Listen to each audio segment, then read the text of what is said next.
كيف شايفتين لنا الجو؟ كبسة. كانوا يحكون لنا الجو مجنون بتنسي بس ما كنا نصدق. شوي شتاء وشوي شمس. من جماعة الشتاء ومحبين المطر. هذا شو الحلو في الجو، انه بخلي الخضار يضل منعنش. ولا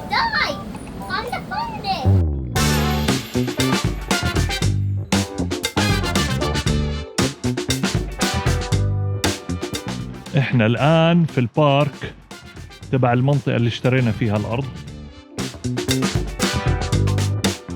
كانت بتشتي هلا وقفت واحنا على الطريق فقلنا نفوت نطلع عليه.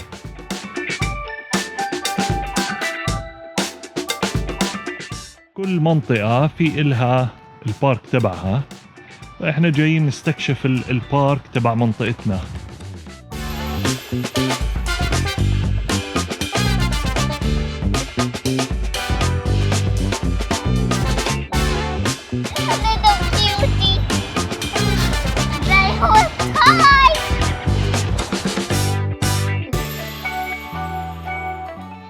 ملاعب باسكت بول تابع للبارك كتير حلو، في ملعبين باسكت بول وقعدات للأهل ومحلات للباربيكيو. طبعا هذا كلياته عاملينه عشان فيلج التعداد السكاني تبعها لسه ما وصلش 2000 نفر. في هايكينج تريلز تبع الأطفال، محل لعب الأطفال بيهبل كتير حلو ومرتب. المكان الواحد بحس حاله بالطبيعة على الآخر.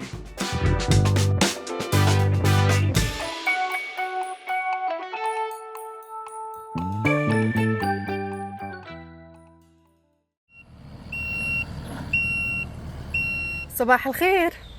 اليوم من أحلى الأيام اللي عم بتمر علينا. اليوم هو يوم الفورستري مالتشر. الموضوع بالنسبة لفادي كتير بسيط، بس أنا صاحي بحماس مليون. بس وبعت لي صورة هم عم بيعملوا المدخل، وبعت لي صورة الفورستري مالتشر. طبعا زاد حماسي، مش قادرين نكون معاه اليوم، فأنا ويونان رح نقضي اليوم بالأرض. بلش يبين مدخل الأرض، الشجرة كيف تنزل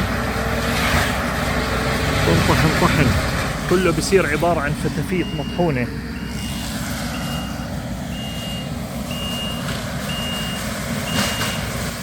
استفقدت فادي اليوم.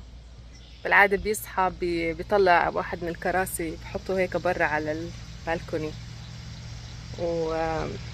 وأنا بصحى بعدين بجيب كرسي وبقعد جنبه. ومبارح بالليل اللي رح يعمل لنا السويل ماب بعتلنا يحدد الموعد يوم السبت. وهاي آخر الأبديتس. نحن هلا خطوة أقرب لنكون في الأرض. ميمعة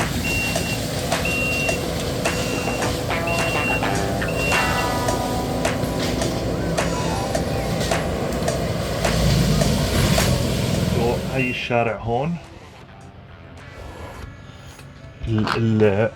المدخل بده يكون جانبي وبده يعمل حرف اس تقريبا، ورح يوصل لهاي المنطقة اللي احنا بدنا نبني فيها البيت. يعني somewhere بهاي المنطقة بده يكون البيت.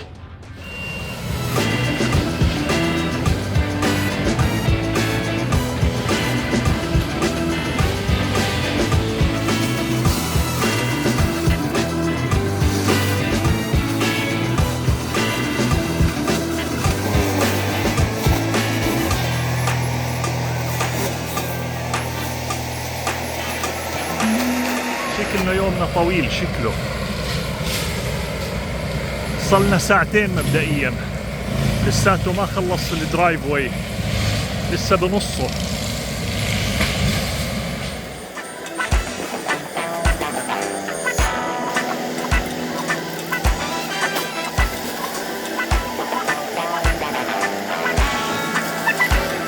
اليوم شو بالجو حريقة، بس هون عشان في شوية رطوبة الحرارة بجوز 30-32 وبعده لسه شغال. جرين هاوس بالار في بارك.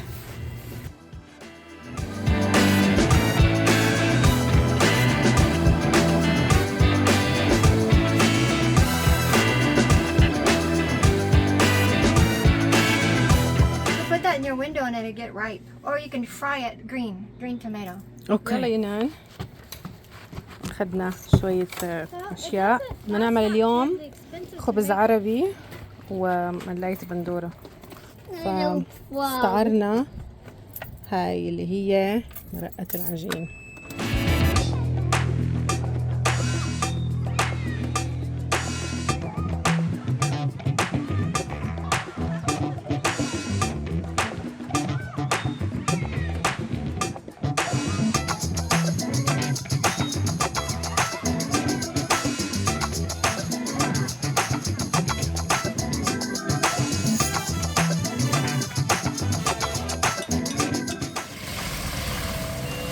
يعني بزعل انه الواحد يشيل شجر، بس بالاخر اذا ما شلنا ما راح يكون في عندنا محل، وعشان نقدر نزرع شجر لازم نشيل شجر.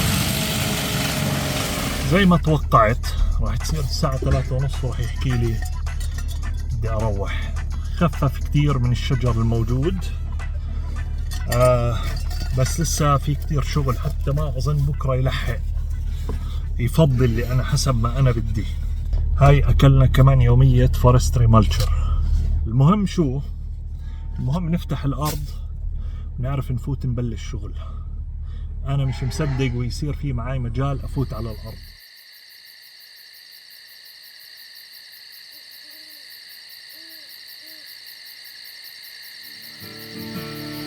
In the pines where the sun never shines, and you shiver the whole night.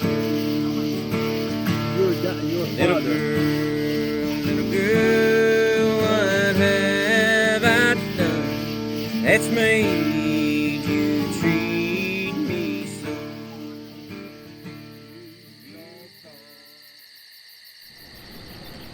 وهاد أحلى RV بالمنطقة. وأتوقع إنه في تنين قاعدين جواته. أتوقع اليوم الثاني بالفورستري مالتشينج. هيني بالطريق الساعة 7 وشوي. مفروض إنه الزلمة موجود اوريدي هناك بالأرض وشغال. هايو شغال بفرم قاعد. وهذا هو.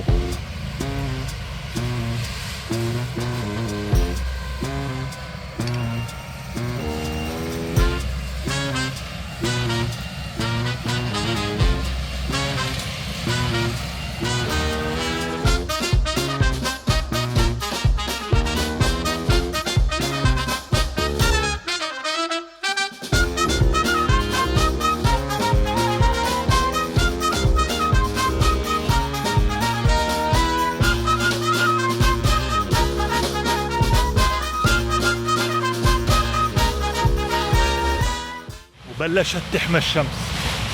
عم بحاول انا اساعد اسحب الشجر اللي واقع بين الشجر الكبير، بحاول اسحبه ارمي له اياه على الارض عشان هو يجي بالجرايندر هاي ويفرمه كلياته.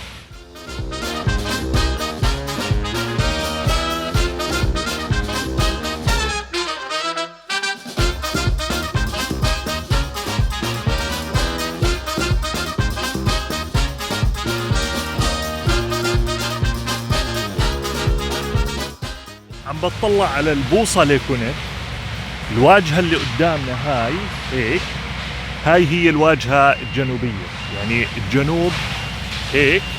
عم بطل على هاي الواجهة، فهاي هي الواجهة للبيت. بدي أفضي حواليها وبدي أفوت كمان شوي لجوا، لأنه بدي كمان من وراء البيت يكون في مساحة شوي.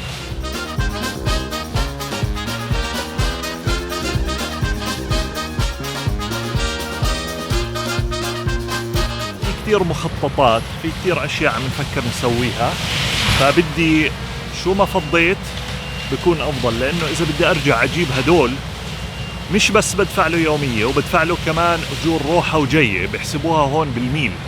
يعني اذا بده يسوق من بيته لهون 50 ميل بده يحسب علي كل ميل بمبلغ معين.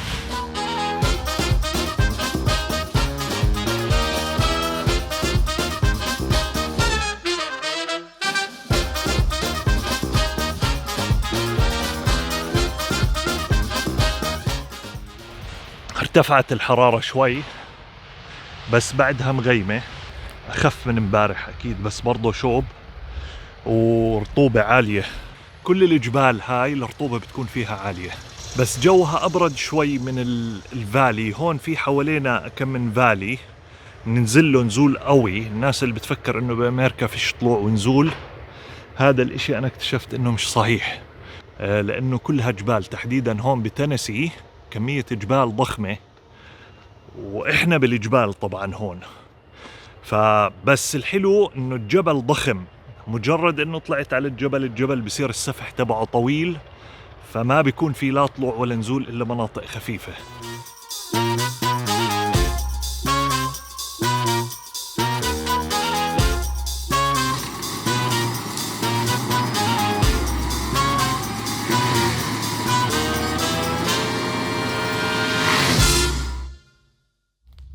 هاي خلص شغل اليوم. يعني اختلفت شوي الأرض، صار فيها فضاء، صار في مكان الواحد يفوت عليه. فتت اليوم بالسيارة بس لسه ما وصلني للإشي اللي بدي إياه. أكيد عرفته، رجعت حكيت له يجي كمان بكرة. ما بعرف أشتغل نصكم، يا بشتغل كامل وبخلص الإشي وبعمله زي ما بدي إياه، ما بعمله من الأصل. بس بكرة 100%، يعني بكرة لو هو حكالي بدي أجيك بعد بكرة ببلاش، بدي أحكي له لا.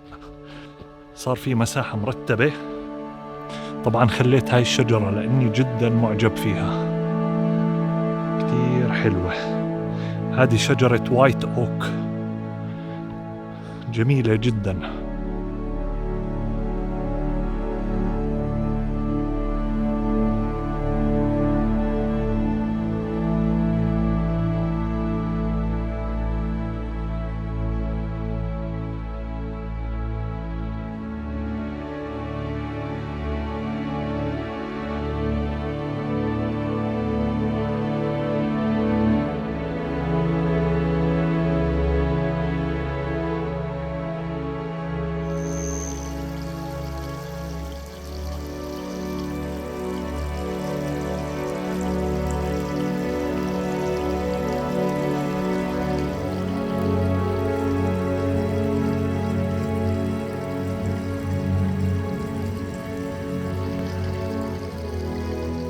أول مرة بتنقطع الكهرباء وإحنا بالآر-في.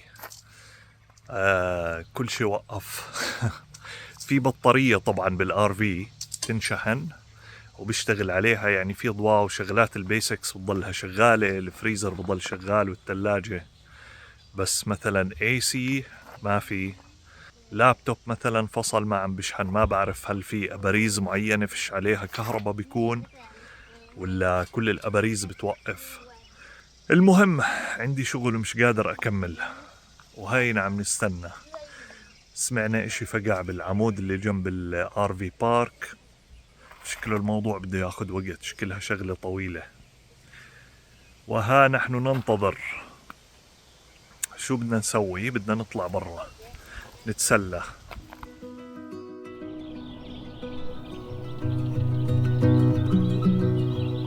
زي ما شفتوا بتنظيف الأرض كان لازم يخلص بيوم واحد، بس اليوم بلشنا بالثالث، وإن شاء الله يكون الأخير مثل ما قال فادي. 3 أيام على التوالي، صلوا تقريبا 2 ساعة شغال. اليوم أكيد الأخير أكيد. على الأرض في أشياء مكومة بتصير، كل الفتافيت تبعت الشجر بسموها مالتش. طبعا هذا الاشي اللي هو بيعمله بزنس كتير حلو، بيعمل مصاري محترمة، يوميته بمبلغ وقدره. الزلمة الأوبريتر مع الماشين بجوز حقها، بجوز بتوصل لها $100,000 الجديدة. بس اللي بيشتغل عليها بيعمل مصاري كتير منيح.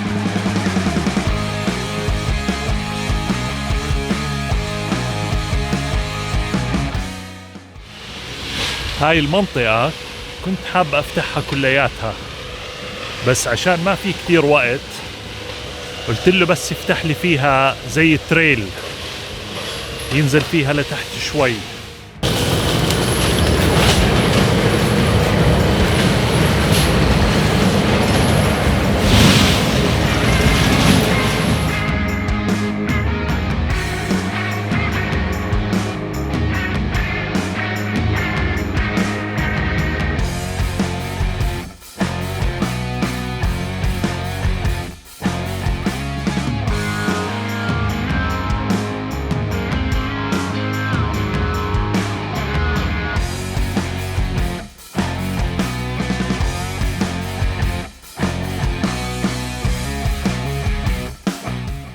لسه في معانا شوية وقت ليخلص يومه. هلا بقدر احكي له انا خلص واحاسبه بالساعة، بس محتاج افتح مساحات منيحة عشان احنا مش الفكرة بس بدنا نعمل بيت، خطط اكبر من المكان لسه.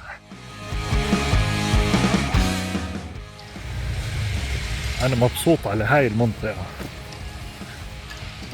هون خرج الواحد يعمل له كابن بين هالشجرات. في معانا مساحة منيحة لسه نقدر نفوت، بس بدنا نلحق نخلص أهم إشي اللوكيشن تبع البيت، وهذا كلياته الواحد بيقدر يبلش فيه بعدين. هاي الشجرة العجيبة هلا عشان الشمس بتصير تجيها من كل الجهات راح تكبر وتفرد، راح تصير روعة.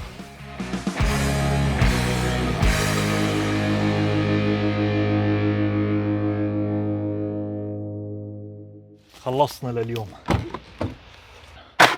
الحلو انه في نتائج، بس خلصنا. هلا لازم نجهز مكان عشان نحضر فيه موقع البيت. بكرة السبت في سويل ساينتست رح يجي على الأرض عشان يعمل فحص للتربة. إذا الامتصاص كويس بيعطونا تصريح نعمل سبتك تانك. امتصاص مش كويس راح يحكوا لنا ما بتقدروا تحطوا سبتك تانك على هاي الأرض، فكروا بحلول تانية.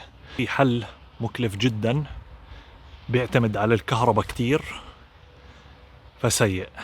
الحل الثالث نعمل زي أيام زمان، بيت خارج اوت هاوس هون بيحكوا له.